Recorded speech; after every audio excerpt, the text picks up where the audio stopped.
Throughout history, man has sought to become the equals of God, to know what God knows, and do as God does. Science and technology is just one manifestation of man's never-ending pursuit for mastery over his environment. And for the Illuminati specifically, life extension technologies and total information awareness serve to bridge the gap between themselves and godhood.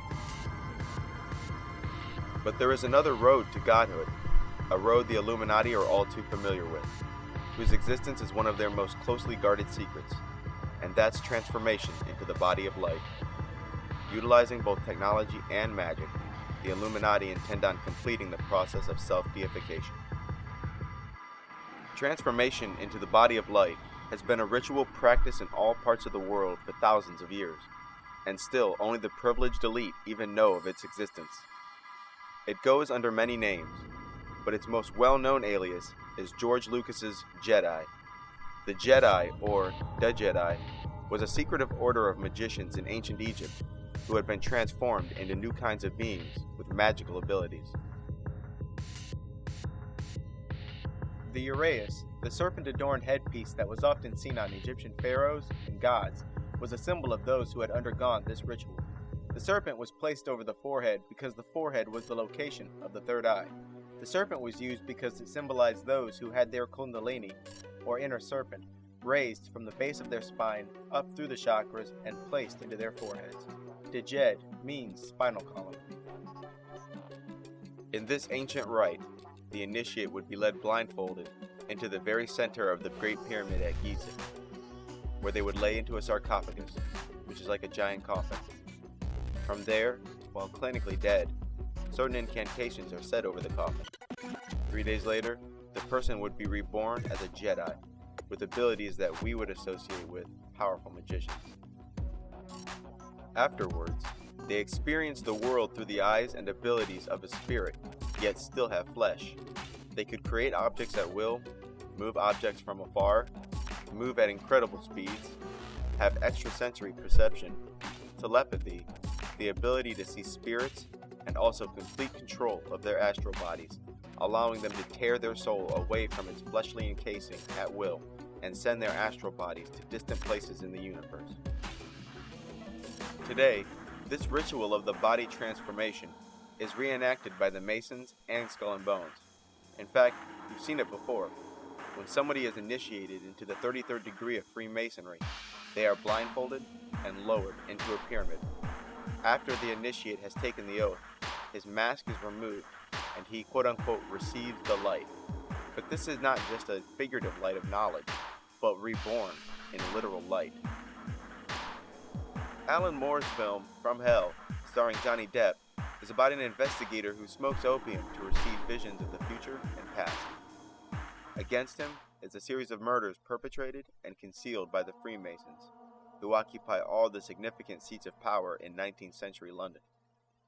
The movie, aside from countless Masonic compasses and all-seeing eyes, depicts a reenactment of this most secretive ritual. Let the brother receive the light.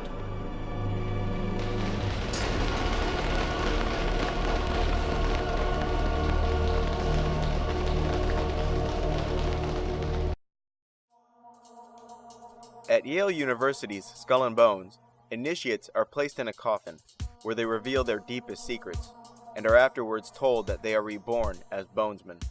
They are also told that they are now superior to Earth's human population, and use war and suffering to control the planet. In movies like The Skulls, this ritual is cryptically depicted as the main character, a new initiate to the Skulls, is asked whether he is ready to be reborn, after which he is drugged and wakes up in a coffin along with other prospective Skull and Bone initiates. Hello? Are you ready to be reborn?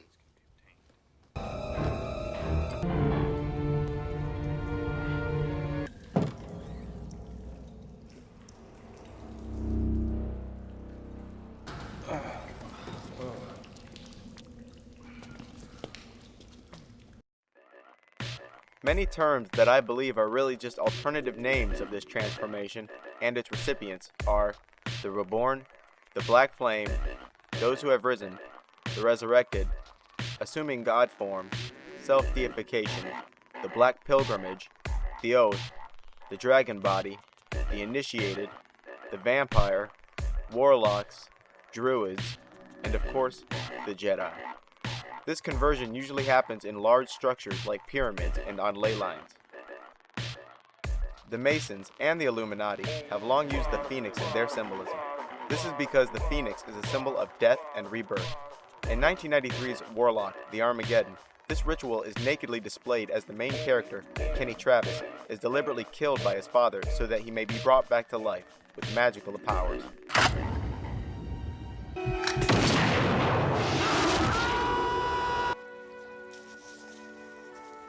I didn't ask you to shoot me. Like the phoenix rising from the ashes, the warrior rises from his own death. 2 days ago, my dad shot me. Dead.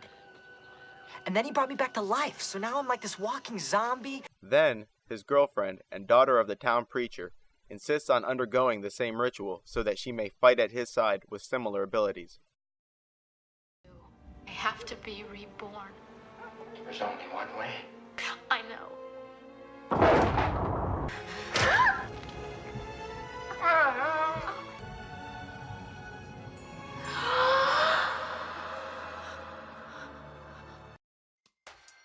One book that mentions the Jedi, and the many names they've had throughout the centuries, is called The Return of the Serpents of Wisdom.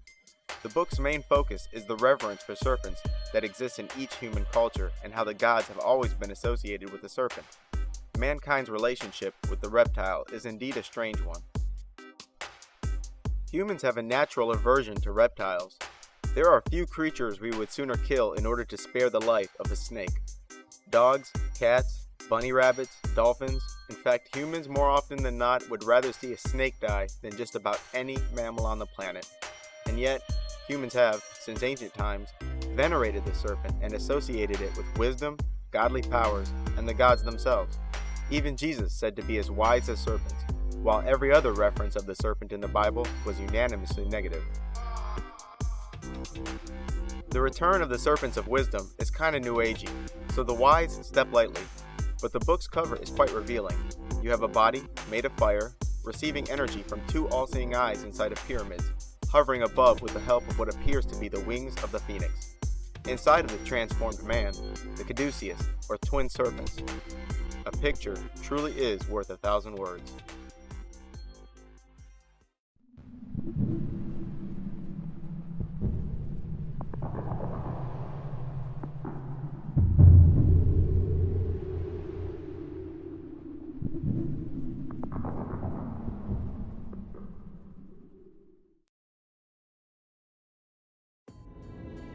But here's another picture that's worth 1,000 words. It's a card from Steve Jackson's card game Illuminati, the Game of Conspiracy. The card's name is Unmasked, and the caption below reads, "There is a secret of our cabal that even you of the 12th Circle have not known until now." Now, to understand the magnitude of this card, you need a bit of context. Take a look at some of the other cards in Steve Jackson's card game. This card game, whose final goal is world domination, was created by an admitted magician named Steve Jackson. In 1990, Steve Jackson's company was raided by the Secret Service, and 3 years later, he would create a website hosting company called Illuminati Online. In 1995, the card game was released, and later in 1999, George Bush's presidential campaign website was hosted by Steve Jackson's Illuminati Online. The game has hundreds of cards like this, and now that you have a taste of what those other cards must look like, ask yourself why Steve Jackson has a card for every person, method, technology, and organization the Illuminati have ever used, letting it all hang out with pyramids, all-seeing eyes, and 666 everywhere. And yet, this card means seemingly nothing, and yet claims to show one of their cabal's most deepest secrets. That's because it does, my friends.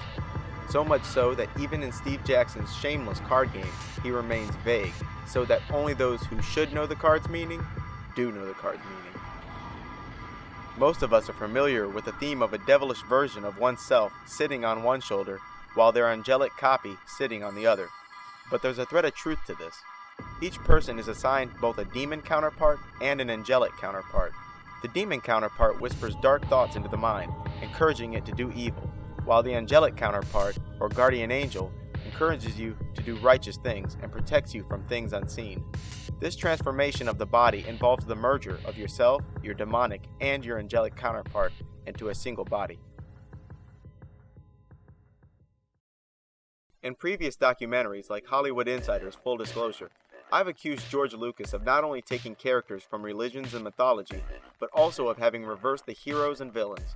A documentary called The Illuminati, for instance, had a clip of Jordan Maxwell claiming that Freemasons actually believe in a character called Yoda and receive guidance from him. Unfortunately, and as usual, Maxwell failed to report where he got this information. He also claimed that the quote-unquote reference works he was citing from could be found in any library, which is absolutely false. Still, even a broken clock is right twice a day. Then you have Darth Vader, who I claimed was actually Jesus Christ. Among the many parallels between the life of Darth Vader and Jesus were, he was immaculately conceived, storms a temple, declared the chosen one, and then rejected, becomes the leader of a large army, among many more.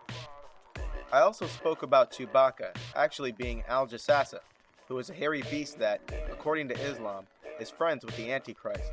Further, I accused Han Solo of being that Antichrist. No time to explain. And now, we can add Jedi to the pile. The book The Return of the Serpents of Wisdom, just like George Lucas, also claims that Jesus Christ was a Jedi. But don't listen to me. Here's George Lucas telling you where he gets his stories from. I notice in The Phantom Menace, the new episode 1, that they discover this slave child who has an aura about him. And it reminded me of how the Buddhists go out to look for the next Dalai Lama. Mm-hmm. Well, there's again a mixture of all kinds of mythology and religious beliefs that have been amalgamated into the movie. I didn't want to invent a religion. I wanted to try to explain in a different way the religions that have already existed. You're creating a new myth. Well, I'm telling an old myth in a new way. I'm telling an old myth in a new way. I'm telling an old myth in a new way. I'm telling an old myth in a new way.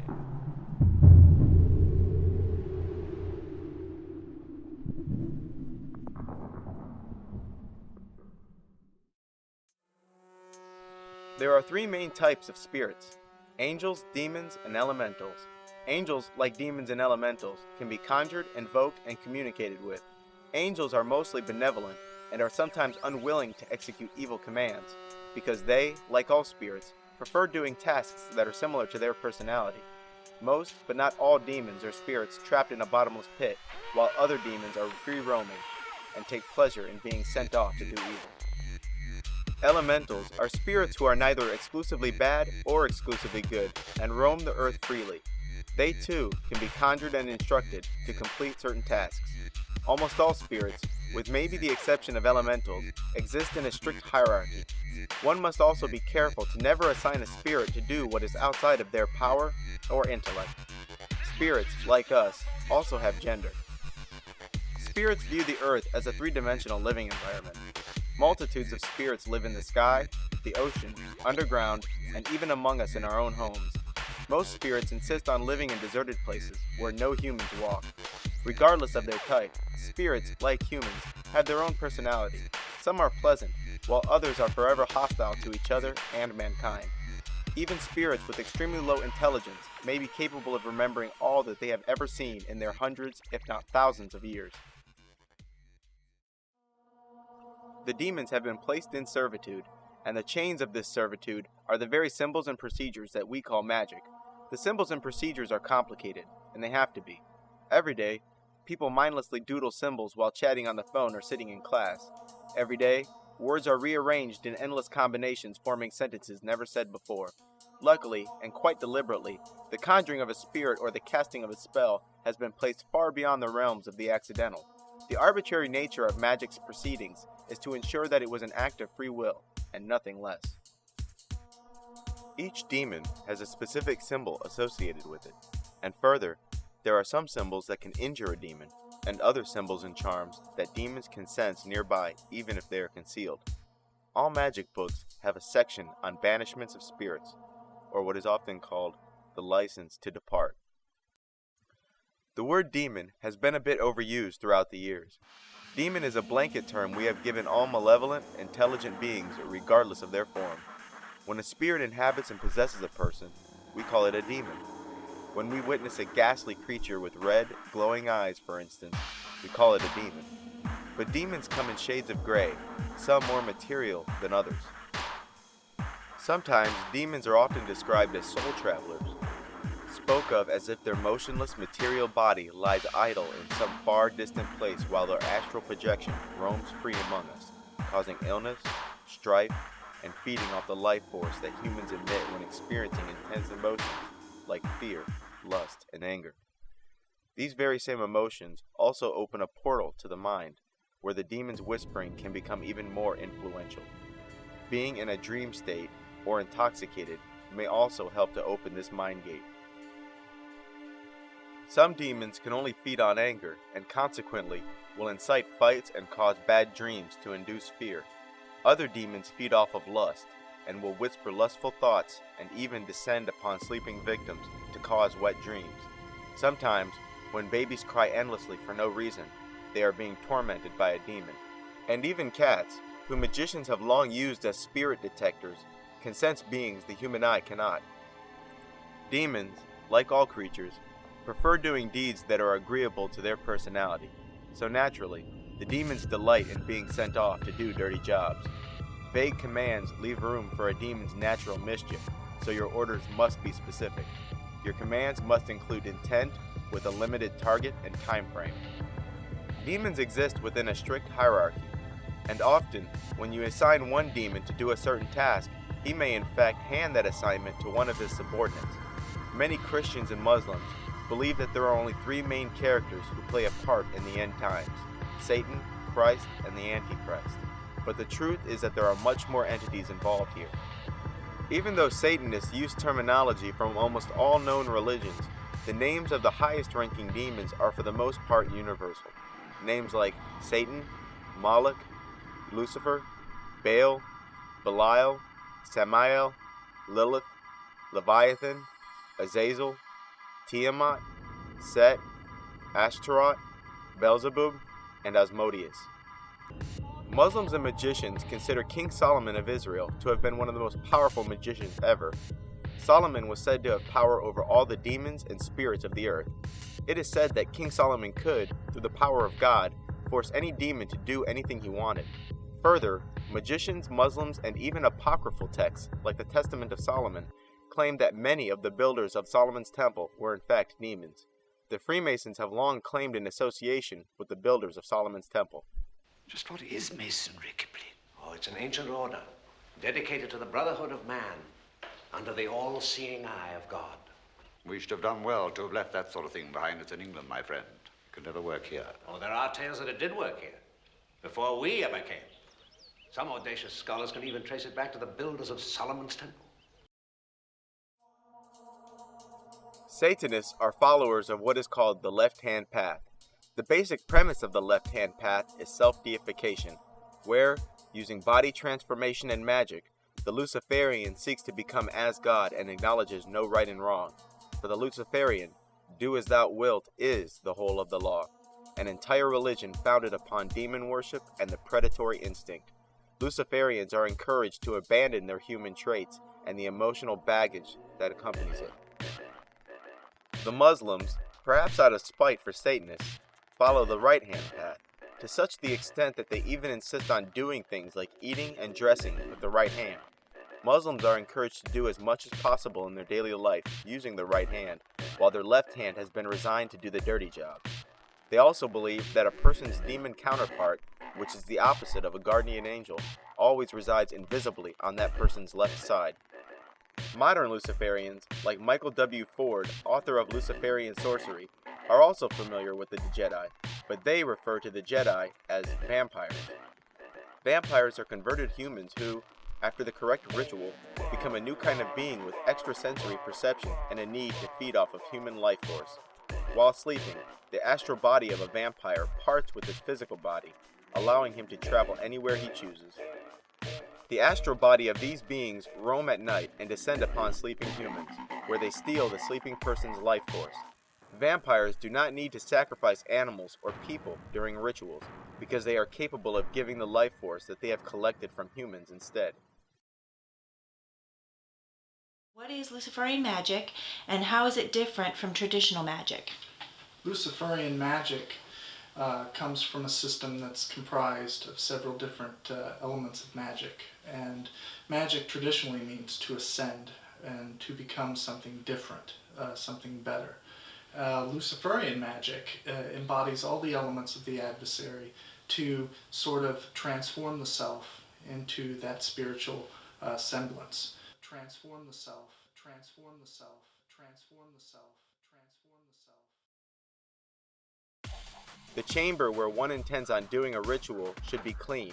The ritual chamber should be as dark and far away from other people as possible, and ideally at night. If the ritual site is indoors, there should be no hanging things above you. This way, if the spirit arrives bringing wind, objects will not be falling upon those present.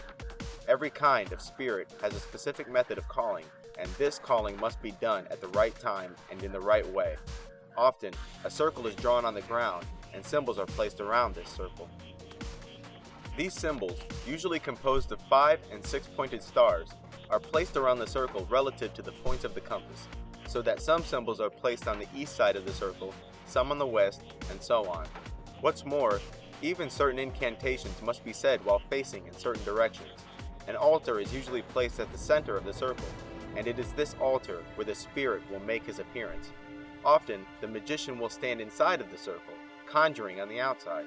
The circle, together with the symbols drawn around it, keep the spirit bound in that region and serves to protect the magician. The magician may also have symbols and charms located on their body as further protection. One of the most common symbols used is the pentacle. When the spirit arrives, the atmosphere of the chamber will change. The ritual site, whether indoors or outside, may become windy. The chamber may become noisy, and an overpowering stench may accompany this wind and noise. Other indications that the spirit is present include ringing of ears, tingling of fingertips and face, a misty fog that fills the room, and of course, standard poltergeist activity. Then, the spirit should be commanded to speak softly and in the native tongue of the magician. Some spirits have a voice that is hoarse and unsoothing, while others speak in a naturally pleasant tone. Spirits appear in many forms, and the same spirit may even appear in different forms. The magician should ask the spirit to take on a form that is not repulsive, because many spirits arrive as hideous beasts.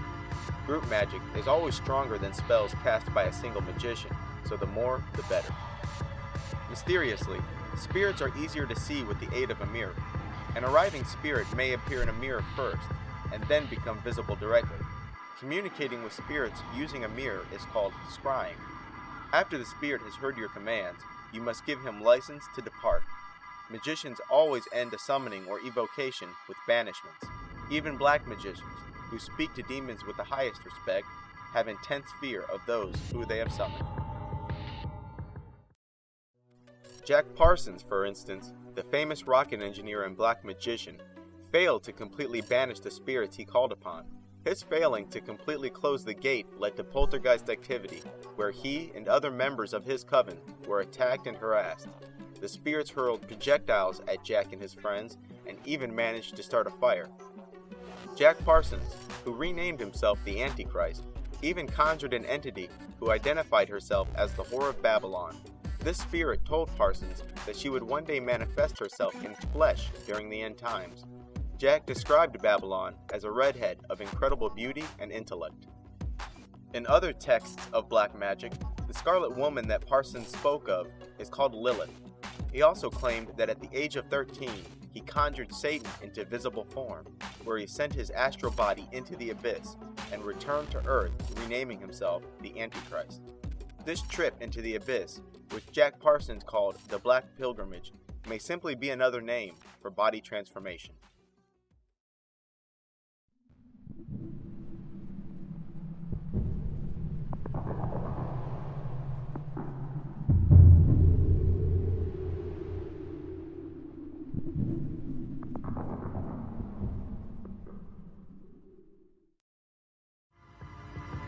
Magic offers many abilities that do not require permanent body transformation. Magic can cause stormy weather, terrible winds, lightning, and even earthquakes. With the correct spells, one may render themselves invisible and even fly. There are spells that can provide nearly instant transport for the magician's physical body to exceedingly remote places. The magician can inquire spirits about the location of hidden things, people, and even treasure. The magician may also consult spirits regarding events in the distant past, near future, and even in distant places. Aging is simply a series of small injuries that don't heal to 100%, but using witchcraft, injuries of the larger sort may be corrected. This kind of magic offers its user yet another effective method for life extension. Some spells allow the magician to shapeshift, making him appear as anything from an animal to a small child, or as stated earlier, completely invisible. Spirits can be assigned duties that involve causing strife and discord among lovers and even whole organizations. Also, many spirits are extremely talented in the sciences and liberal arts, and can aid the magician in these types of endeavors. They can make him a good poet, speaker, singer, musician, and perhaps in Jack Parsons' case, a brilliant scientist. Hollywood Insider's Illuminati Esotera is, for the most part, a sequel to Magic in the Matrix, with further supporting info to be found in Hollywood Insider's Dark Stars and Full Disclosure. Well friends, I hope you found this video eye-opening. I also hope you have the wisdom to realize just how serious its message really is. And now that I've taught you some of what I know, it's your turn to teach others what you know. Take care, and thanks for watching.